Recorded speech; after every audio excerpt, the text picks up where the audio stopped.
여러분들에게 질문을 하나 드리고 싶습니다. 여러분들은 서서히 만들어져 가는 위인이 좋으십니까? 아니면 본래 타고난 위인이 좋으십니까? 서서히 만들어져 가는 위인이 되고 싶으십니까? 아니면 타고난 위인이 되고 싶으십니까? 정직하게 가슴에 손을 대시고, 내 자녀가 내가 내 옆에서 지켜볼 때 서서히 잘 만들어져 가는 사람이 되셨으면 좋겠습니까? 아니면 본래부터 타고난 성품을 가지고 타고난 재능으로 누리는 사람이 되었으면 좋겠습니까? 네? 서서히요?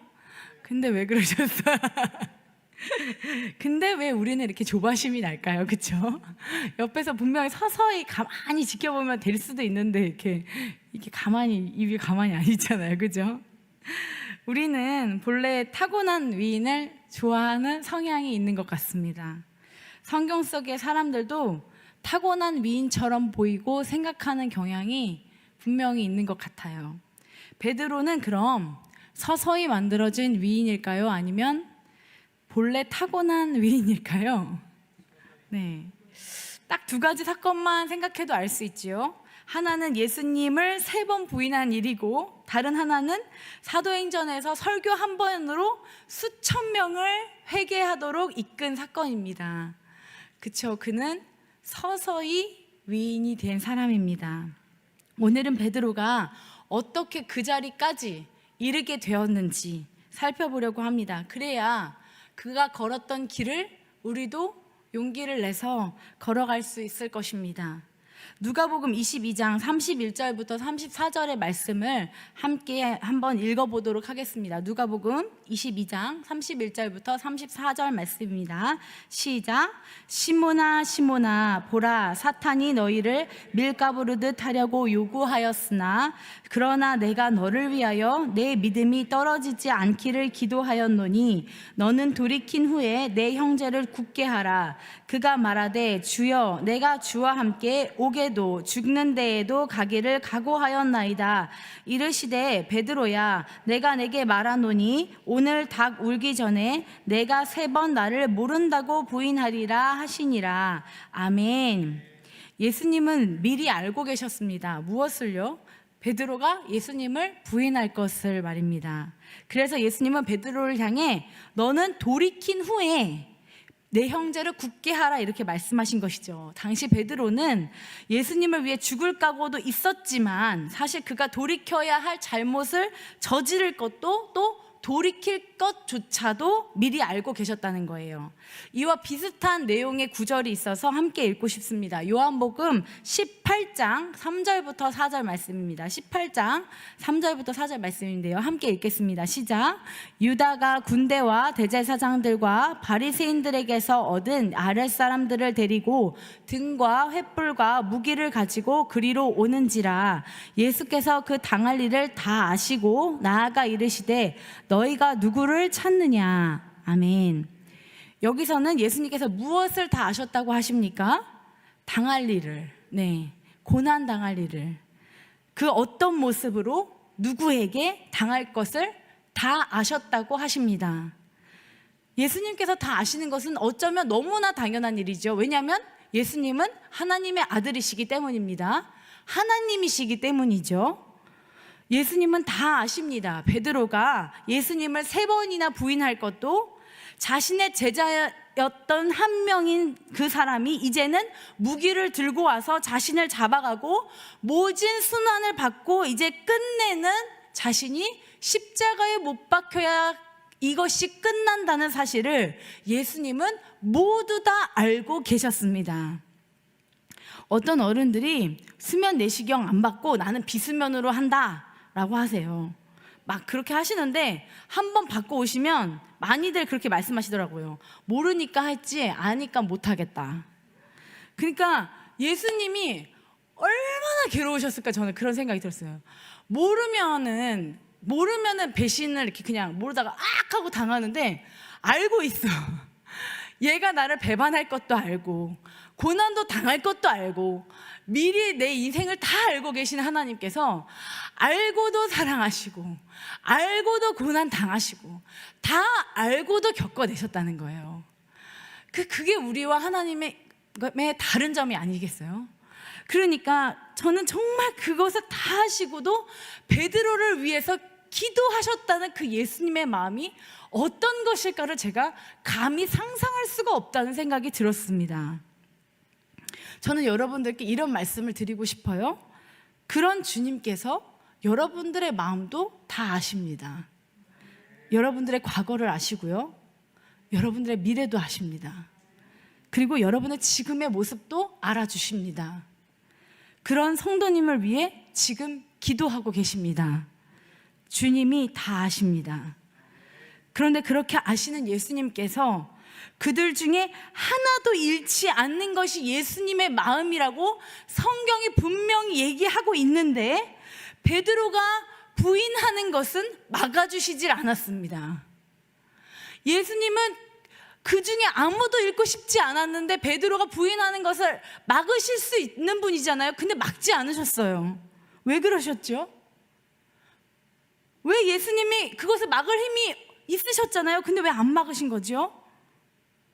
그 질문을 한번 마음속에 좀 담아두시고 오늘 본문으로 들어가 보려고 합니다. 오늘 본문은 부활하신 예수님이 제자들을 찾아오신 장면을 보여주고 있습니다.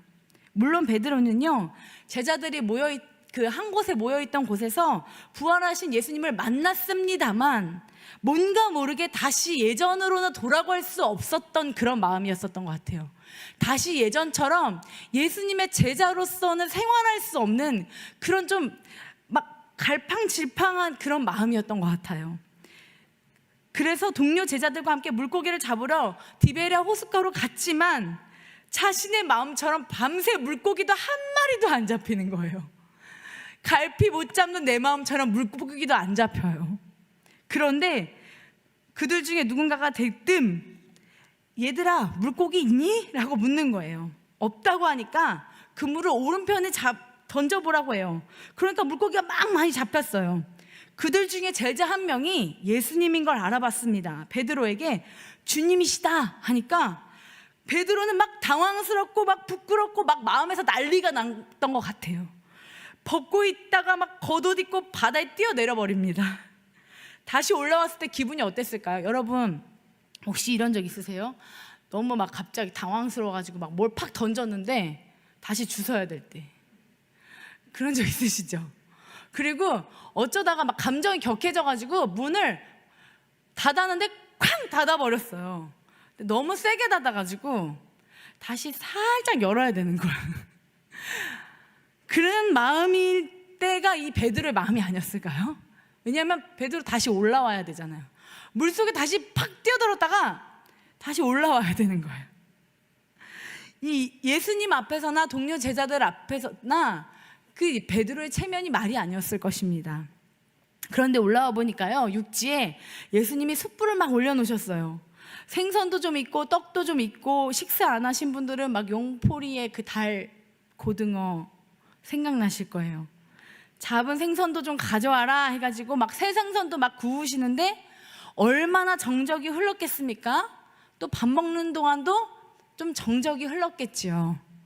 그러나 그 정적 속에서도 예수님은 그 예수님 특유에서 풍기는 그 다정함이 사라지질 않았을 것 같아요.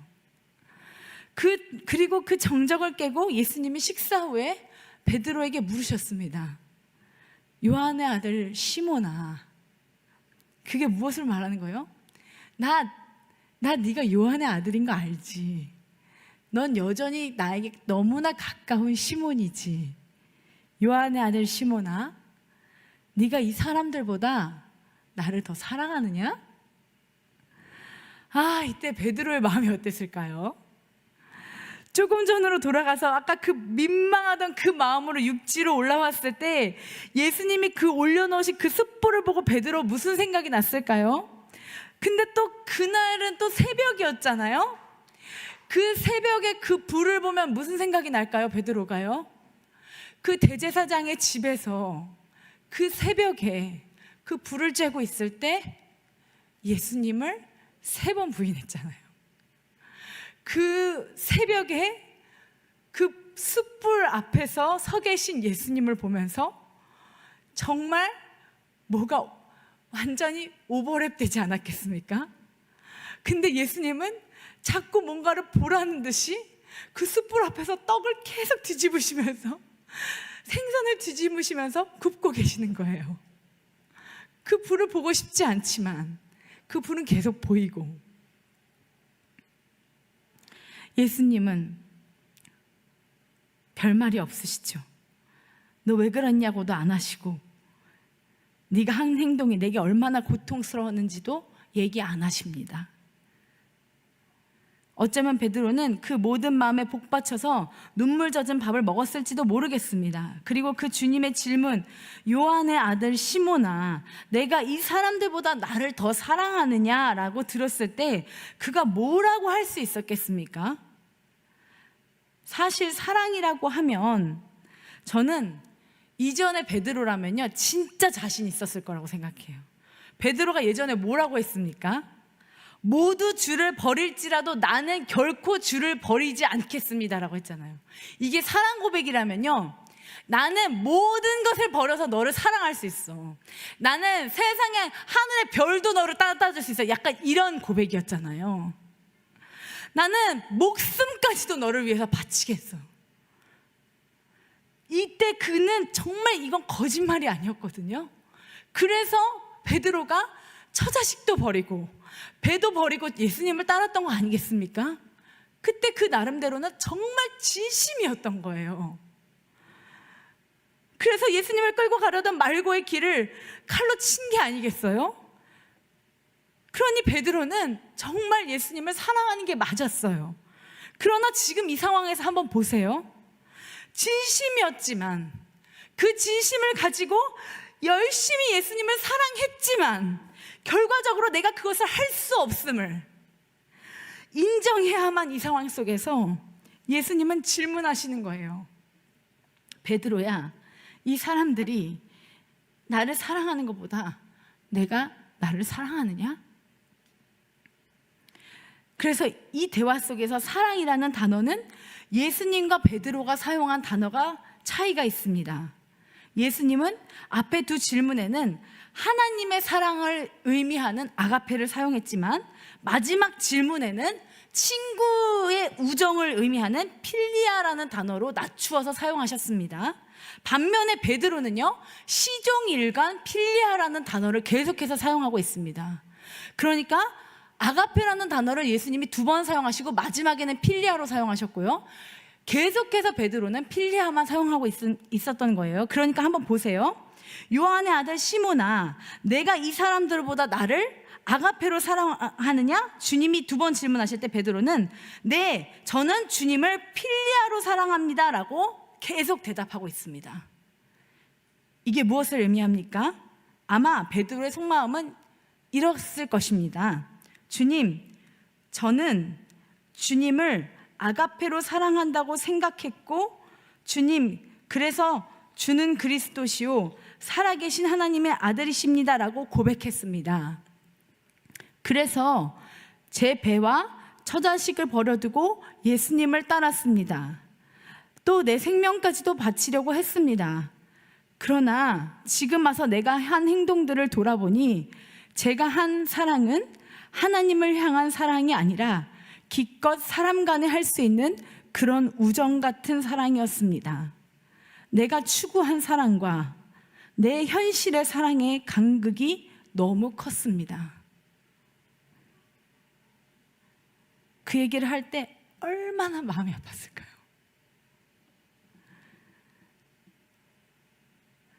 이걸 얘기할 때요, 옆에 누가 있었어요? 이 요한복음의 저자인 요한이 계속 옆에 있잖아요. 근데 이 요한은요, 베드로의 평생 영적 라이벌이에요. 근데 늘 실수를 할 때마다 이 베드로 옆에는 요한이 있는 거예요. 예수님을 3번 부인할 때도요, 이 대제사장의 친구였던 요한이요 옆에 있었어요. 물속에 뛰어들 때도 요한이 있고요, 지금 예수님이 질문을 하시는 이 순간에도 요한이 옆에 있어. 근데 이런 고백을 해야만 하는 거예요. 나는 예수님을 정말 아가페로 하나님으로 알고 사랑하는 것 같았지만 내가 한 사랑은 기껏 그냥 사람이 사람을 사랑하는 정도의 사랑이었습니다 라고 고백하는 거예요. 이 상황에서 예수님께서는 내가 이 사람들보다 나를 아가페로 사랑하느냐? 라는 질문으로 2번 물어오시다가 이제는 딱 베드로가 했던 말에 맞춰서 필리아로 물어오십니다. 그래, 그럼 네가 나를 친구 간의 사랑으로 사랑하긴 한다는 말이냐? 자꾸 물어보는 거 왜 자꾸 물어보시는 거예요? 여러분들이 왜 자녀들한테 똑같은 질문을 왜 자꾸 하세요? 아닌 거 알 때, 거짓말하는 거 알 때, 아닌 거 알 때 자꾸 확인하려고 하시잖아요. 안 믿을 때. 아마 베드로의 머리는요 이제 갈 곳이 없이 어지럽고 뒤죽박죽이었을 거예요. 아, 그래, 내가 예수님을 친구 간의 사랑으로는 사랑했긴 했단 말일까?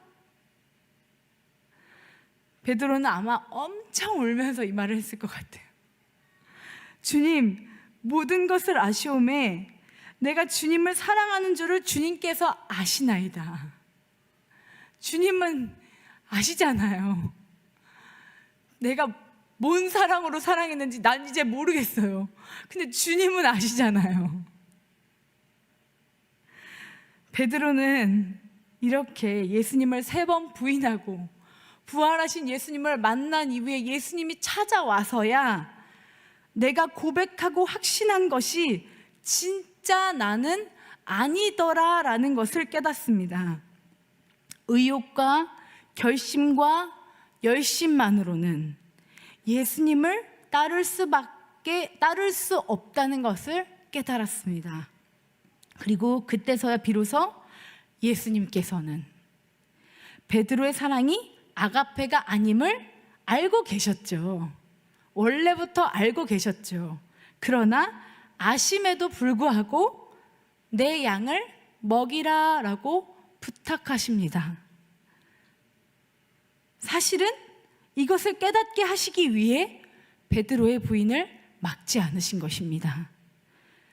그러나 이렇게도 다시 찾아오셔서 숯불 올리시고 생선 구우시고 떡 구우시고 뒤치다거리 마무리까지 다 하시는 그 하나님의 치밀하심과 그 열심 속에서 너의 간극을 경험해라. 그러나 나는 여전히 열심히 너를 사랑하고 나는 여전히 나의 열심으로 너를 사용하겠다라고 말씀하시는 것입니다. 베드로의 연약함에도 불구하고 예수님은 베드로를 충분히 사용하실 수 있기 때문입니다. 하나님이신 예수님에게 베드로의 연약함쯤은 아무런 문제가 되지 않았기 때문입니다. 우리 한번 따라해 보실까요? 내 연약함에도 불구하고 하나님은 나를 사랑하신다. 나를 사용하실 수 있다. 제가 여러분들에게 해보고 싶은 그런 이야기가 있어요. 제가 한 몇 주간 동안 진짜 신기한 경험을 했는데, 제가 설교한 대로 며칠 안에 또 제가 설교한 일이 벌어지는 경험을 하는 거예요. 예를 들면 뭐 징계에 대한 설교를 하면 저한테 징계가 일어나는 것 같은 그런 일을 경험을 했는데, 수요 예배면 수요 예배, 아침 기도회면 아침 기도회, 새벽 기도회면 새벽 기도회, 그걸 하고 나면 그 설교 본문과 관련된 일이 예상 문제 적중처럼 펑펑 저한테 딱 터지는데, 여러분과 관련된 얘기 아니에요. 그리고 여러분하고 알고 있는 그 문제의 코딱지만큼도 아니에요. 근데 일이 터지면 그 한꺼번에 막 하나가 터지는 게 아니라 팡팡팡팡 터지잖아요. 뭐 그런 것처럼 그 설교를 하고 나면 그 문제가 터지는데, 뭔지 아세요? 그 설교를 했으면은, 제가 이 설교를 하려면요, 저 나름대로 열심히 준비하거든요. 화요일은 아무것도 안 하고 이것만 해요. 근데 그렇게 열심히 했지만, 그 설교 본문에 완전히 젖어들어서 했지만, 그 설교 본문과 같은 일이 터졌을 때 저는 아무것도 못하고 비명을 똑같이 지르고 있는 거예요. 무슨 말씀이신지 알겠어요? 제가 그 문제에 완전히 젖어들어서 여러분들한테 이렇게 같이 해요 라고 했지만요, 제가 이 설교의 본문에 젖어들어서 얘기한 대로 살아내지 못하고 똑같은 적중 문제를 계속해서 틀리는 걸 경험을 하는 거예요. 무슨 느낌이냐면요, 공포체험에 관해 수건이 돼가지고, 제가 수건이에요. 근데 공포체험에 관에 들어갔어요. 그럼 공포체험관에 코너가 있잖아요. 그럼 딱 들어갔어요. 들어갔어요. 근데 또 다른 코너에 있어요. 그러면 뭔지 알고 있었어. 근데 들어갔는데 또 놀래. 그리고 또 가면 또 놀래. 나오니까 걸레가 돼서 나왔어.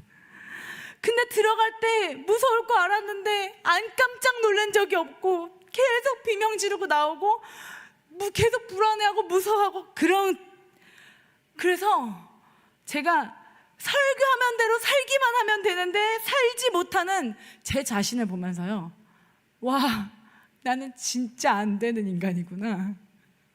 그래서 아마 제가 그런 생각이 드는 거예요. 하목사님이 저를 볼 때, 야, 쟤는 뭐지? 설교를 저렇게 해놓고 왜 저렇게 살지? 이럴 것 같은 거예요. 그러면서 성도님들한테 너무 제가 죄송한 거예요. 무슨 생각이 드냐면, 설교를 이렇게 한 나도 이렇게 못 사는데, 우리 성도님들이 설교를 듣고서 내가 설교한 대로, 설교를 들으신 대로 못 살 때 얼마나 마음이 어려우실까. 현실이 이게 들었지만 이게 잘 안 사라지잖아요, 그렇죠? 그렇게 못 사라질 때 마음이 얼마나 불편하실까. 그건 제가 느끼는 거예요. 진짜 어려우셨겠다, 정말 너무 힘드셨겠어요 하고 위로해드리고 싶은 마음이 드는 거예요.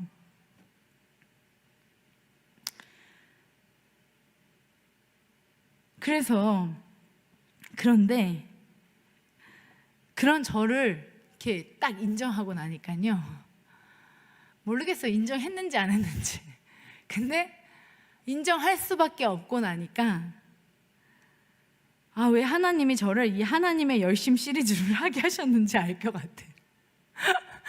하나님이 너 네 열심으로 못 살아. 너 하나님의 열심으로 살아야지 네 열심으로는 이제 안 돼 라고 하시려고 했구나, 이건 나를 위한 거였구나 라는 것을 경험하게 하시는 거예요. 그리고 이런 나를 써주시는 것에 대한 그 기쁨, 감사, 행복, 그 고마움, 하나님에 대한 그게 너무 감사한 거예요. 그러면서 그래도 어쩔 수 없지 뭐, 그래도 최선을 다해봐야지 뭐, 시키는 대로 그냥 열심히 듣고 또 한 번 해봐야지 뭐, 그래도 안 되면 어쩔 수 없지 뭐, 이렇게 된 거예요. 베드로는 이게 자신의 연약함과 부족함에도 불구하고 그 명령에 순종하는 사람이 되었습니다. 저도 그렇게 되고 싶어요. 그리해서 사도행전의 수천 명을 말씀으로 회개하도록 돕는 베드로의 모습이 나오게 되는 것이에요. 제가 베드로라고 생각하고 이런 기도를 써봤어요. 주님, 제가 그때 주님은 그리스도시라고 제 삶의 주인이라고 했던 것은 진심이었습니다. 그리고 주를 위해 죽을 수도 있다고 한 것도 거짓말은 아니었습니다. 그러나 제가 그렇게 원하고 최선을 다해서 그렇게 되고자 애쓸지라도 그런 사람이 될 수 없을 수도 있다는 것을 받아들입니다. 그래도 때로는 내 열심이라도 할지라도 제가 주님을 따라다닌 동안 나를 사용하신 주님을 찬양합니다. 그리고 앞으로 나를 더 하나님의 열심으로 바꾸어 가실 주님을 기대합니다. 아마 이후에 베드로는요, 수많은 사람들 앞에서 의연하게 하나님의 말씀을 전하고 복음을 선포하며 회개를 촉구하면서도 내가 최선을 다한다고 해서 이들이 회개하고 주님께로 돌아오지 않을 수도 있다는 것을 명심했을 수도 있겠습니다. 왜냐하면 그토록 예수님께 열심이었던 자신도 예수님을 부인해 봤기 때문입니다. 그래서 그냥 하나님께 맡기게 된 것이죠. 그러나 예수님께서 그런 자신에게 그토록 친밀하게 다가와 주셨던 것처럼 자신도 치밀하게 말씀을 준비하여 간절한 마음으로 섰을 것입니다. 하나님께서는 그런 베드로를 끝내 사용하셨습니다. 사랑하는 주 예수만교회 성도 여러분, 여러분은 어떻습니까? 여러분이 하나님께 드리는 그 마음이 진실되십니까? 진심이십니까? 처음과 같은 진심과 열심으로 동일하게 살고 계십니까? 그러나 설사 그렇지 않다고 할지라도 당신을 사용하실 수 있는 하나님을 신뢰하며 나아가기를 결단하시겠습니까? 이 시간에 함께 기도하기를 원합니다. 하나님, 우리는 여전히 연약하고 말씀을 전하는 자나 듣는 자나 나의 열심으로는 살 수 없는 자들입니다. 하나님이 열심이 아니면 살아날 수 없고 하나님의 도우심이 없이는 영적 전쟁에서 승리할 수 없습니다. 악한 마귀는 매일 매 순간 나와 나의 가정을 삼키려고 덤비고 있고 우는 사자와 같이 우리의 주변을 맴돌고 있습니다. 주님, 저는 그것을 이길 힘이 없습니다. 그러나 주님께서는 주님의 열심으로 나를 지키시고 계십니다. 그리하여 나는 여전히 부족하고 나는 최선을 다해도 할 수 없을지라도 그럼에도 불구하고 이 자리에 나와 이 자리를 지키는 것은 주님의 도우심을 기대하기 때문이니 나를 붙들어 주시옵소서. 주님, 나를 불쌍히 여겨 주시옵소서. 주님, 악한 마귀의 관계로부터 나를 구하여 주시옵소서. 성령님, 나를 인도하여 주소서. 우리 가정을 구하여 주시옵소서. 우리 교회를 지켜 주시옵소서. 주님, 붙잡아 주시옵소서. 주님의 열심으로 우리를 구해내어 주시옵소서. 주님의 이름을 간절히 부르심으로 나아가시겠습니다. 주여, 주여, 주여.